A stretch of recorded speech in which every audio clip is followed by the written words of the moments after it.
बिस्मिल्लाहिर्रहमानिर्रहीम। अस्सलाम वालेकुम नाज़रीन, मैं सरवत वलीम हूँ। वक्त के साथ साथ बहुत सी हकीकतें खुलकर हमारे सामने आ रही हैं और इन हकीकतों का ताल्लुक़ इज़राइल के खोखले दावों से है। हमें ये बताया जा रहा था कि शायद इज़राइल बड़ा ताकतवर है, इज़राइल के पास जदीद हथियार हैं और जो हमास तंजीम है या जो मुसलमान हैं उनको कुचलने के लिए उसके पास स्ट्रेटजी बहुत है। मगर घर में घुस के जिस तरह से इज़राइल को हमास ने मारा है, कुछ बड़ी ही अहम किस्म की दस्तावेज़ात इज़राइल के हाथ लगी हैं और एक ज़मीनी कार्रवाई के नतीजे में ये हाथ लगी हैं। इन दस्तावेज़ात में जो होशरुबा किस्म की प्लानिंग है उसने इज़राइल को दंग करके रख दिया है। यही वजह है कि पिछले चंद दिनों से, या आप ये कह लीजिए जब से नए साल का सूरज चढ़ा है, इज़राइल के अंदर बौखलाहट बहुत ज़्यादा है। क्योंकि अब जो चीज़ें इज़राइल में नेतन्याहू के दफ्तर या उनकी वजारत दिफा के दफ्तर तक महदूद की गई थी, वो चीज़ें अब मीडिया की ज़ीनत बन गई हैं और इज़राइल का मीडिया खोल खोल के बयान कर रहा है कि किस तरह से नेतन्याहू ने पूरे मुल्क को दाव पर लगा दिया और इज़राइली जो अवाम है उनके मुस्तकबिल और उनकी ज़िंदगियों को सिर्फ अपने इंतकाम की नज़र कर दिया। इन डॉक्यूमेंट्स के हवाले से जो चीज़ें सामने आई हैं उसके बाद ये चीज़ें बिल्कुल क्लियर होना शुरू हो गई हैं कि इज़राइल के फ़ौजी आखिर ख़ुदकुशी क्यों कर रहे हैं। हर दूसरा इज़राइल का फ़ौजी जो है वो ख़ुदकुशी कर रहा है और इज़राइल के इन फ़ौजियों के अंदर कितने लोग प्रोफेशनल होते हैं। ये जो बताया जाता है, बड़ा ढिंडोरा पीटा जाता है कि हमारा फ़ौजी बड़ा ट्रेंड होता है। असल में इज़राइल के फ़ौजियों की हकीकत क्या है, ये भी मैं आज के इस व्लॉग में आप लोगों को बताऊंगी। सबसे पहले तो मैं आपको ये बता दूं कि 7 अक्टूबर 2023 को जब हमास ने हमला किया था इज़राइल के ऊपर, तो उस हमले के होने तक और उसके पूरे मीडिया में कवरेज होने तक तो हमास ने दांत खट्टे कर दिए इज़राइल के। लेकिन जब इज़राइल ने जवाबी वार किए तो दुनिया ने यह पैगाम दिया कि हमास को ख़त्म करके रख दिया, हमास का तिया पांचा कर दिया, गाज़ा के मुसलमानों की बर्बादी कर दी, नस्ल कुशी का सिलसिला अभी भी जारी है। लेकिन वक्त के साथ ये हकीकत हमारे सामने खुल कर आ गई कि हमास जैसी वो तंजीम जिसको एक पिंजरे की हैसियत दी गई और एक पिंजरे में रखने की कोशिश की गई, बेसिकली इज़राइल के अंदर घुस के,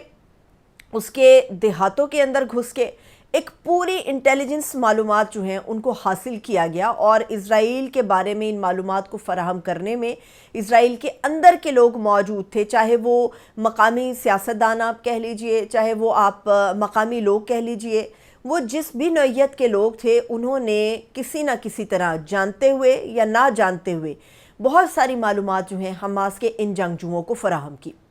7 अक्टूबर से पहले एक पूरा होमवर्क किया गया हमास की तरफ से और इस होमवर्क के लिए कई महीने उन्होंने मुख्तस किए और कई महीने की मालूमात के बाद एक दस्तावेज़ की शक्ल दी गई, जिसके बाद 7 अक्टूबर 2023 को इज़राइल के ऊपर हमला किया गया। नेतन्याहू ने एक ज़मीनी कार्रवाई करवाई और जब ये पूरी कार्रवाइयाँ हुई तो इस ज़मीनी कार्रवाई के नतीजे में वो डॉक्यूमेंट्स जो हैं या वो दस्तावेज़ात नेतन्याहू और उसकी फ़ौज के हाथ लगे।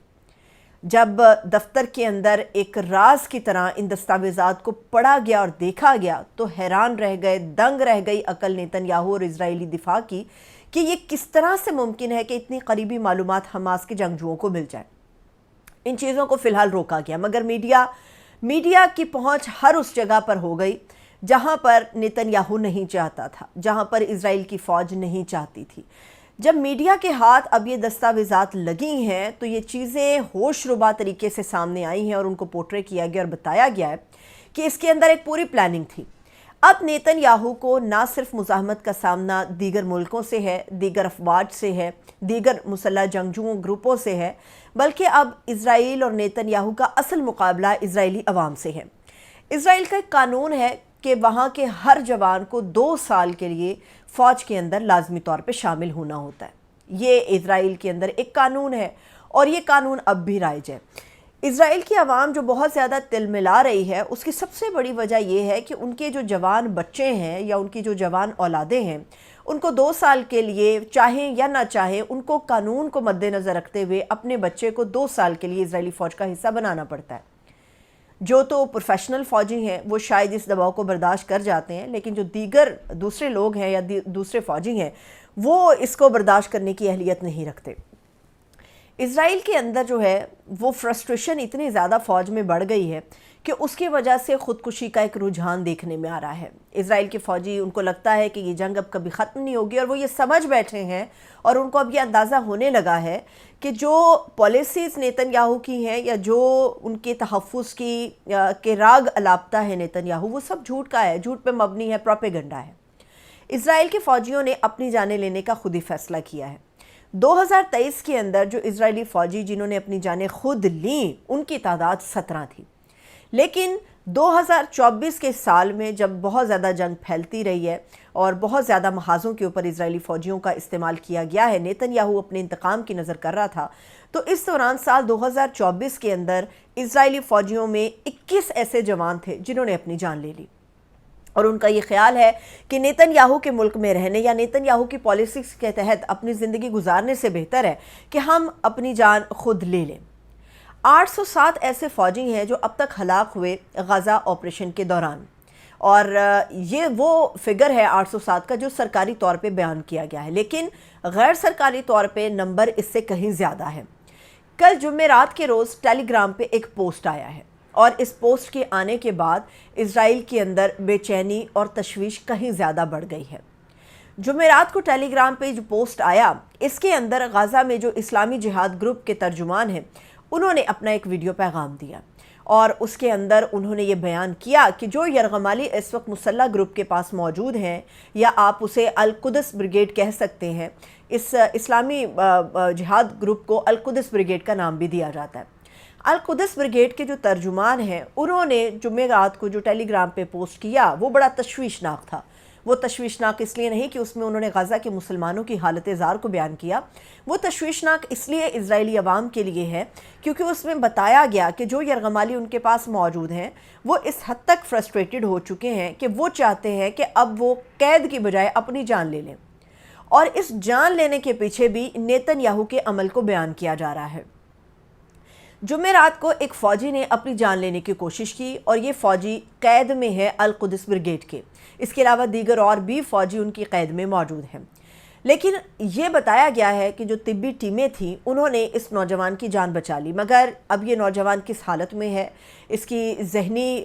صحت کیسی ہے، اس کے مسائل کیا ہے، اس کے اوپر تفصیل سے بات نہیں کی گئی، لیکن اس پوسٹ کے اندر یہ بتایا گیا ہے کہ نیتن یاہو جو روزانہ کی بنیاد پہ نئی نئی ڈیمانڈز جو ہیں وہ رکھ رہا ہے سامنے کہ سیز فائر اسی صورت میں ہو سکتا ہے کہ اگر ہماری ان مطالبات کو تسلیم کیا جائے گا۔ وہ مطالبات کی جو لسٹ ہے وہ اتنی طویل ہو گئی ہے کہ ایسی صورت میں حماس ہو یا دیگر گروپس ہوں وہ اس چیز کے لیے راضی نظر نہیں آتے کہ سیز فائر کی جائے گا، اور جب تک مذاکرات کامیاب نہیں ہوں گے، سیز فائر نہیں ہوگا، یہ یرغمالی واپس اپنے گھروں کو نہیں جا سکتے۔ نیتن یاہو کی غلط پالیسیز کی بھینٹ اب یہ یرغمالی بھی چڑھنا شروع ہو گئے ہیں، جس کی وجہ سے وہ اپنی جان لینے کی پوری کوشش کر رہے ہیں۔ اگر تو مذاکرات میں کامیابی ضروری ہے تو اس کے لیے مطالبات کی اس فہرست کو نیتن یاہو کو کم کرنا پڑے گا۔ اگر نیتن یاہو ان فہرست کو یا اس مطالبات کی لسٹ کو کم نہیں کرتے تو ایسی صورت میں حماس یا کسی بھی مسلح گروپ کے اوپر یہ الزام عائد نہیں کیا جا سکتا کہ انہوں نے یرغمالی کے دور کے اندر اپنی جان لی، بلکہ انہوں نے یرغمالی میں جو اپنی جان لی اس کا سراسر خمیازہ نیتن یاہو کو بھگتنا پڑے گا، کیونکہ نیتن یاہو صرف اپنی فکر کر رہا ہے نہ کہ اسرائیلی عوام کی، اور یہی وجہ ہے کہ اسرائیلی عوام اب اٹھ کھڑی ہوئی ہے اور نیتن یاہو کے خلاف صفے آ رہا ہے، چاہے پھر نیتن یاہو ہو یا پھر ان کی افواج ہوں۔ عوام یہ سمجھتی ہے کہ نیتن یاہو کی غلط پالیسیز کی بھینٹ اب ان کی جوان اولادیں نہیں چڑھیں گی۔ اجازت دیجیے، اپنا بہت سا خیال رکھیے، خدا حافظ۔